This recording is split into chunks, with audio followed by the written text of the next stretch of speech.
Здравейте! Казвам се Ангел Ангелов.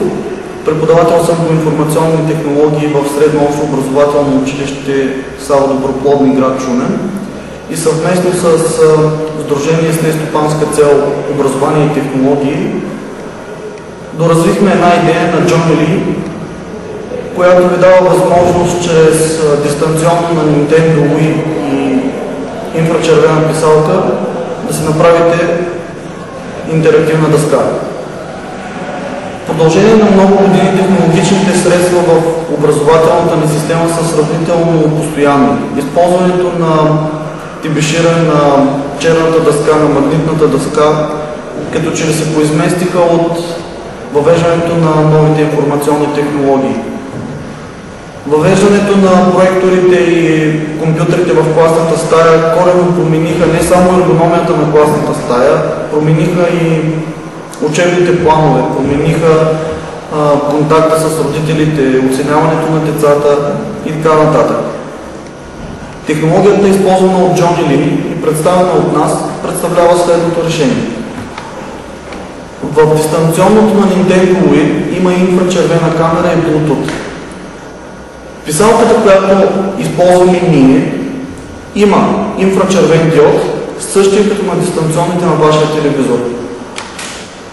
Чрез дистанционното и чрез писалката, вашия компютър получава информация благодарение на Bluetooth, разположен в задната част на самото дистанционно. Софтуерът, използван за тази технология, е абсолютно безплатен и бихте могли да намерите на сайта на digiclass.net. Ще ви представя калибрирането на интерактивната дъска и работата с нея.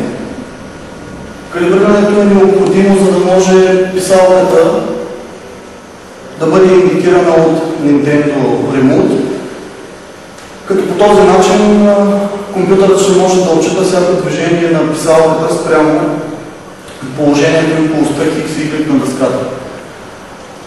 Стартираният софтуер WiiMount Test ви дава възможност да разберете къде в момента показва инфрачервената камера спрямо дъската. Тоест, полостта X и Y е добре стойностите да бъдат близки до нулата. Стойността Z би трябвало да бъде близка към единицата, тъй като ако стойността й показва 0, то тогава това би означавало Nintendo да сочи в другата посока, т.е. ако тук е близко до 1, това е добре за вас. Съответно, WiiMount теста показва каква е стойността на батерията в Nintendo-то, показва коя от възможните 4 писалки е включена. Т.е. когато натиснете и задържите бутона на писалката, инфраред бутонът 1 би трябвало да показва индикация. Сега ще стартирам и калибриращия софтуер.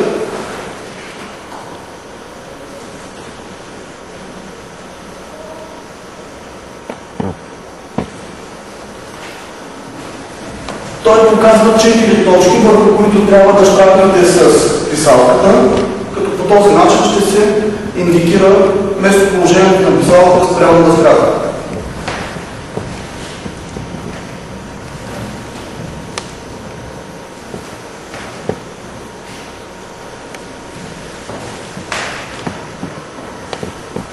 Така калибриран софтуер вече е готов за работа, а тези прозорци не са ви необходими и бихте могли да ги минимизирате. Нека да видим приложение на самата писалка заедно с Nintendo Remote. Ще стартирам програмата Paint.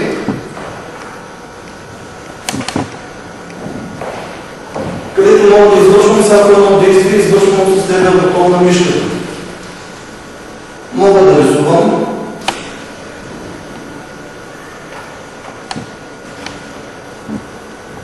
Мога да избирам цветове.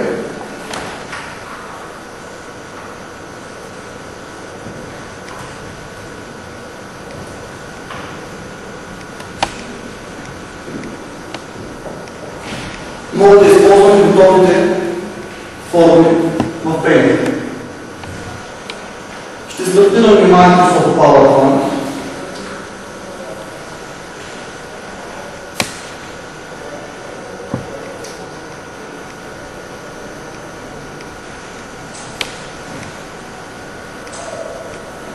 Стартирахме Microsoft PowerPoint и ще се опитаме да вкараме изображение и да го обработим в PowerPoint с помощта на Nintendo.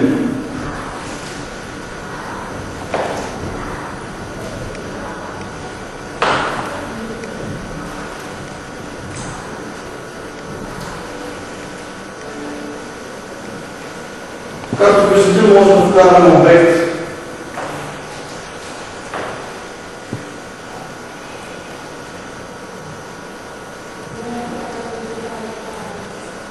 и да го обработим.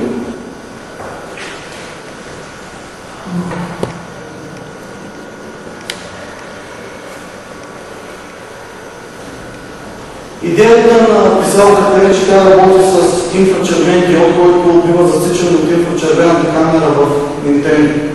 Това е същия диод, който имате на дистанционното за управление на телевизори. Инфрачервен диод, който при натискане на бутона излъчва в инфрачервения спектър на светлината. Същото прави и за палката, използвайки плазма.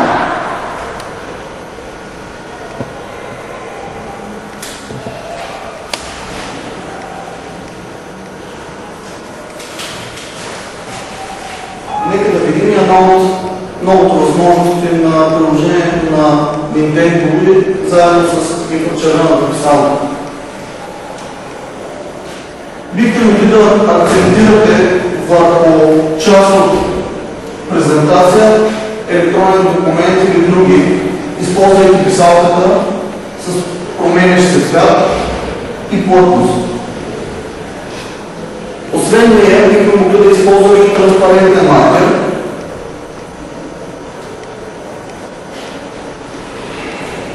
за добавяне на допълнителни акценти към електронните документи.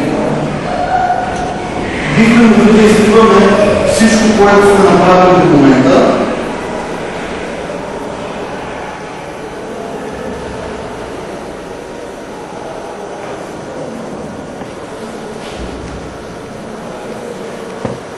да създаваме геометрични фигури. Ако ни е необходим бял екран,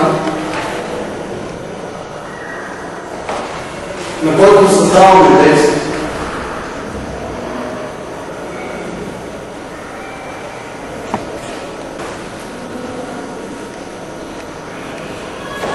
имаме възможност да създаваме и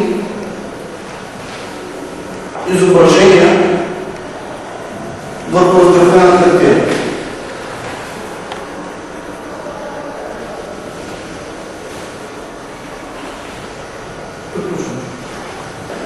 Поставяйки дистанционното на Nintendo Wii върху стойката или върху друга повърхност, то трябва да е неподвижно, тъй като в него има акселератор, отчитащ движенията, което влияе върху показалеца на нещата в последствие. Идеята тук при поставянето на дистанционното на Nintendo Wii върху стойката е то да бъде разположено на височина, която е по средата на прожекционния екран. Тоест, не върху горната и долна част от дъската, а горната и долна част на самия екран. Добре е дистанционното да бъде разположено на около 45 градуса спрямо дъската и прожекционния екран. Така по този начин ще имате възможност да се движите спокойно между дъската и дистанционното.